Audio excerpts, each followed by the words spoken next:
কয় টাকা বেচতে আর ওই কয় টাকা দিয়ে করে ভাত খাম। যে কয়টা ফুল পাইছি এই কয়টা ফুল বিক্রি করে ভাত খাবো, সরল ভাষায় এভাবে নিজের মনের অনুভূতিকে ব্যক্ত করেছে ছোট্ট একটি শিশু। বর্ণিল সাজে যখন শিশুরা মাতৃভাষা দিবসে কেন্দ্রীয় শহীদ মিনারে আসে ফুল দিতে, ঠিক অন্যদিকে ছিন্নমূল কিছু শিশু ফুলের মাঝেই খুঁজে ফেরে তার ক্ষুধা মেটানোর পথ। মহান আন্তর্জাতিক মাতৃভাষা দিবস ২১শে ফেব্রুয়ারির প্রথম প্রহরে কেন্দ্রীয় শহীদ মিনারে ফুল দিয়ে ভাষা শহীদদের শ্রদ্ধা জানাতে আসেন সর্বস্তরের মানুষ। কেউ ফুলের ডালা, কেউ ফুলের তোড়া, কেউ কয়েকটি ফুল দিয়ে শ্রদ্ধা নিবেদন করেন। তবে এদের ভিড়েও নিজের ক্ষুধার জ্বালা মেটাতে ভোর থেকে শহীদ মিনার চত্বরে বসে ফুলের দিকে অপলক দৃষ্টিতে তাকিয়েছিল ছোট্ট একটি শিশু।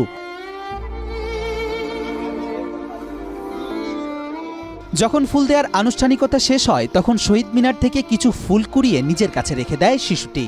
জানা যায় এই সংগ্রহ করা ফুল বিক্রি করেই নিজের মা ও ভাই বোনদের জন্য খাবার কিনবে ছোট্ট এই শিশুটি। আমি সকালে আইছি, সকালে আয়া অনুষ্ঠান শেষ হচ্ছে, আমি ফুল লইছি, নিতে লইয়া তারপর আমি যে ওই কয় টাকা বেচতে আর ওই কয় টাকা দিয়ে করে ভাত খাম।